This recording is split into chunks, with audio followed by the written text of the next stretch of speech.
त्यसपछि त्यो सँगसँगै पुग्न आँटिसकेको चाहिँ अब यो पाकेघरको मुखको क्यान्सर है। त्यसैले अहिले मान्छेमा हुने यो दुईवटा एकदमै कमन चाहिँ क्यान्सर भनेको एउटा स्तन क्यान्सर, एउटा पाकेघरको मुखको क्यान्सर है। यो दुईवटा मध्ये पाकेघरको मुखको क्यान्सर है एकदमै सिम्पल टेस्ट छ। तपाईँहरूले पाकेघरको मुखको पानी जाँच भनेर त सुन्नु भएको होला है, त कतिजनाले गर्नु पनि भएको होला है।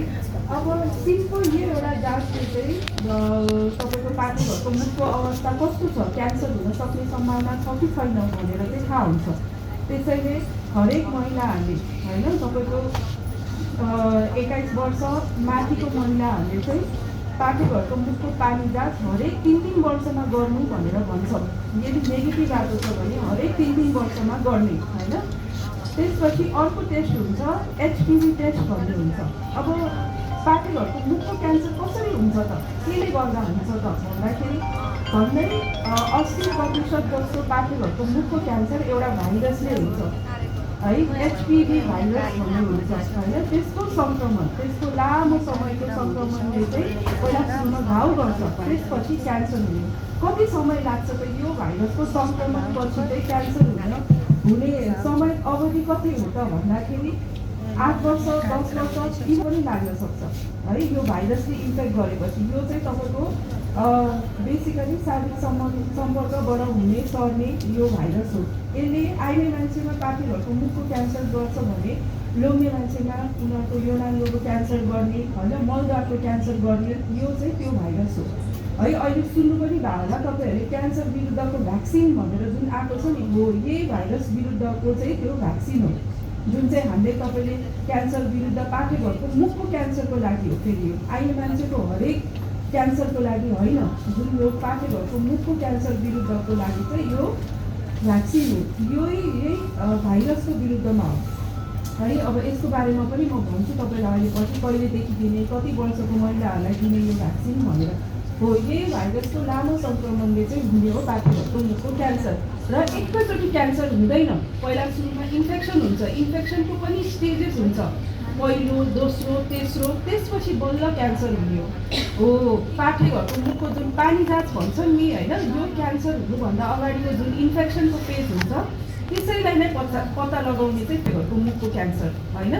त्यो पत्ता लागेपछि के हुन्छ त भनेपछि तपाईँको एकदमै क्यान्सर त भइसकेको हुँदैन, त्यसलाई सानोतिनो उपचारको पद्धति जस्तै कुनै दबाईले ठिक हुन्छ, कुनै चाहिँ सेकाइले ठिक हुन्छ, कुनै चाहिँ त्यही भागलाई मात्र छिर्केर निकाल्दाखेरि पनि यो रोग निको नै हुन्छ। भन्नुको मतलब क्यान्सरसम्म जान पाइएन होइन। भोलिको दिनमा क्यान्सर भयो भनेर तपाईँलाई फिजिकली पनि त्यत्तिकै बर्डन हुन्छ, तपाईँको फाइनेन्सियली होइन, पैसाको पनि त्यत्तिकै एउटा मानसिक पनि तनाव, फ्यामिली होल परिवारमा नै एउटा तनावको वातावरण बन्छ।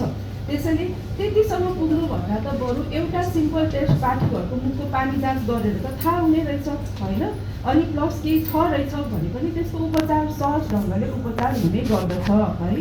अब कस्तो कस्तो महिलाहरूमा हुन त भाइरसले गर्छ, तर कस्तो कस्तो महिलाहरूमा चाहिँ यो हुन्छ त क्यान्सर है भन्दाखेरि जसको चाहिँ अब अलिकति मल्टिपल सेक्सुअल पार्टनर है, धेरैजनासँग सम्पर्क हुने अथवा कसैको छिटो नै बिहे भएको छ, बच्चै हुँदा बिहे भएको छ, अनि उनीहरूको सानै उमेरमा बच्चा पाएको छ, धेरैवटा बच्चा पाएको छ होइन भने चाहिँ अब यस्तो महिलाहरूमा चाहिँ अलिकति बढी हुने गर्दछ। अब यसको सिम्टमहरू के हो त, के ओहो मलाई त यस्तो भइरहेको छ, अब के चाहिँ होला त यसको सङ्केतहरू के हुनसक्छ, के भयो भने चाहिँ यसलाई मलाई कतै क्यान्सर त भएन भन्ने हुन्छ। गनाउने फोहोर पानी हुन त प्रायः महिलाहरूको त जसलाई पनि यही पानी अलिकति जाने त भइहाल्छ नि भनेरै कतिजना आउनुहुन्न, आइने मान्छेको गइ त हाल्छ नि। अर्को कुरा लाजले पनि हुन्छ, देखाउन लाज है, अब यस्तो भयो भइ त हाल्छ नि, लाज लाग्छ भनेर आउनुहुन्न। यसको मेन सिम्टम भनेकै एकदम फोहोर पिप जस्तो गनाउने पानी जाने, सम्पर्क गर्दा एकदमै पीडा दुख्ने है। अर्को कुरा तल्लो पेट दुख्ने, महिनावारी अब रेगुलर टाइममा नहुने, बिचबिचमा पनि अलिअलि ब्लिडिङ भइरहने, श्रीमानसँग अब बस्दाखेरि पनि सम्पर्क गर्दाखेरि पनि ब्लिडिङ हुने है। यिनीहरू चाहिँ तपाईँको एकदमै मुख्य सिम्टम हो। त्यसैले यो सुन्दाखेरि चाहिँ यस्तो त भइहाल्छ नि कहिलेकाहीँ भनेर भन्दा पनि यस्तो छ भने एकचोटि देखाउँदा चाहिँ हुन्छ। कहिलेकाहीँ पाकेघरको मुखमा घाउ भइरहेको हुन्छ, थाहा हुँदैन, किनभने यो त बाहिरबाट औजार लगाएर नै हेर्नुपर्छ है। त्यसैले अब नजिकमा त्यस्तो सुविधा छ भने वर्षको एकचोटि चाहिँ आफ्नो पाठेघरको मुख चाहिँ देखाउनु होइन, किनभने भोलिको दिनमा क्यान्सर हुनुभन्दा त तपाईँको यो हेरेर एकचोटि पत्ता लगाएर नै भयो ढुक्क भन्नु छ होइन।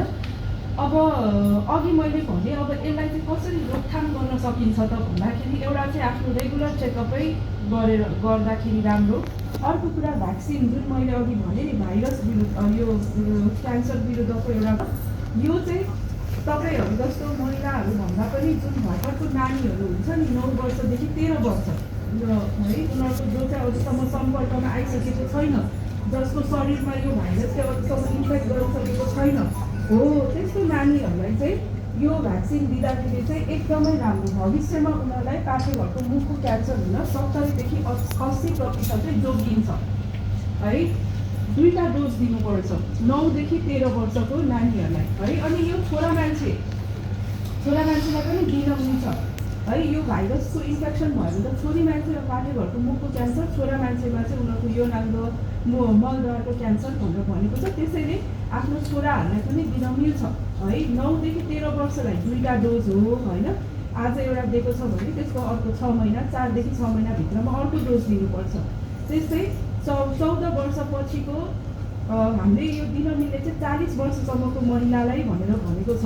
अझ इफेक्टिभ चाहिँ 26 वर्षसम्मको महिलाहरूलाई दिँदा राम्रो। अझ जो अविवाहित हुनुहुन्छ, जो अझसम्म सम्पर्क आउनु भएको छैन, उनीहरूलाई चाहिँ अझ बढी इफेक्टिभ हुन्छ यो होइन। त्यसैले 14 देखि 40 वर्षसम्मकोहरूलाई चाहिँ 3टा डोज दिनुपर्छ यो। अब आज दियो, आजको 2 महिनापछि अर्को दियो, त्यसपछिको 4 महिनामा अर्को दियो, 3टा डोज दिनुपर्छ। यो चाहिँ अब सरकारबाट पनि अब एउटा भ्याक्सिन, क्यान्सर विरुद्धको भ्याक्सिन भनेर त आएको थियो होइन। अब त्यो अहिले कतिको छ, तर हाम्रो यहाँ फार्मेसीमा पनि त्यो एभाइलेबल छ त्यो भ्याक्सिन।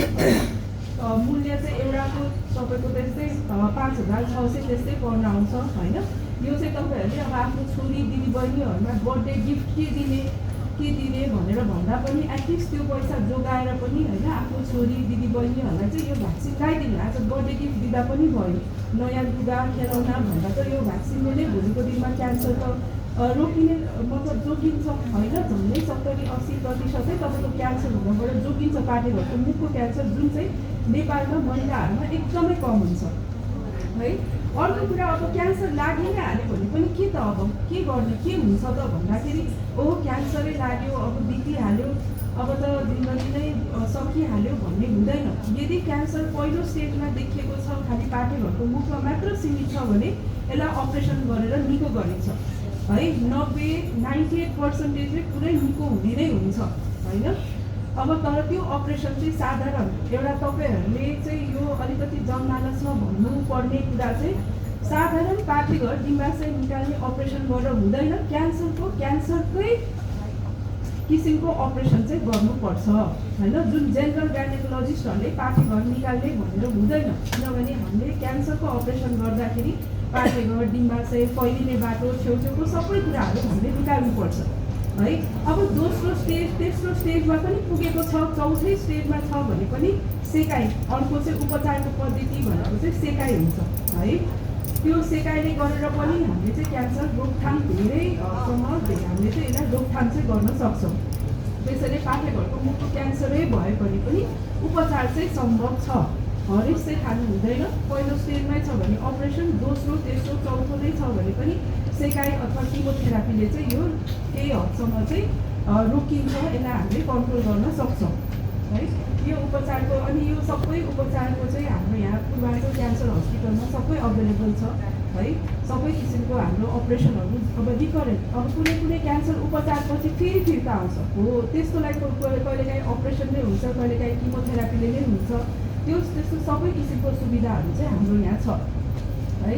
अब अर्को कुरा स्तन क्यान्सरको कुरा गरौँ होइन।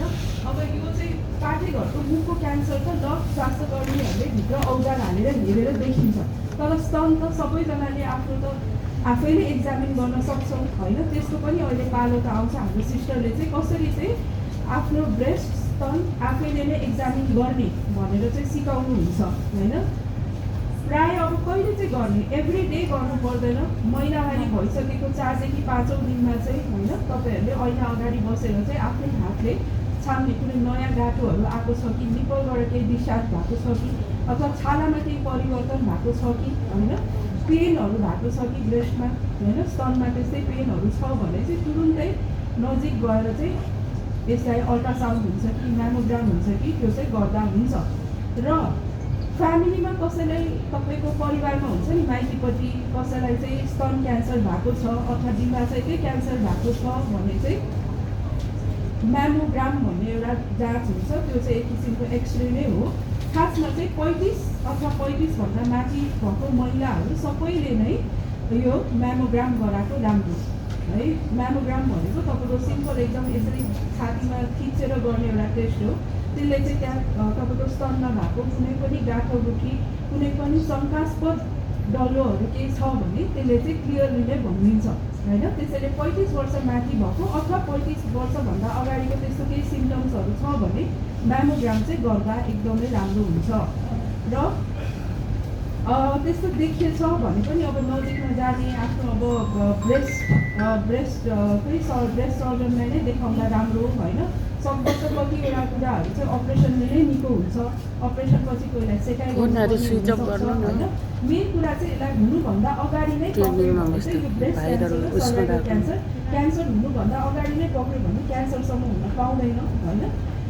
त्यही नै हो। अरू अब केही तपाईँहरू केही सोध्न चाहनुहुन्छ, तपाईँहरूको केही जिज्ञासा छ भने चाहिँ अहिले सोद्धा हुन्छ। अहिले एकछिनपछि चाहिँ यो सबैजना यहाँ उपस्थित हुनुहुन्छ नि, हुनुहुन्छ महिलाहरू, यदि महिलावारी भइरहेछ भने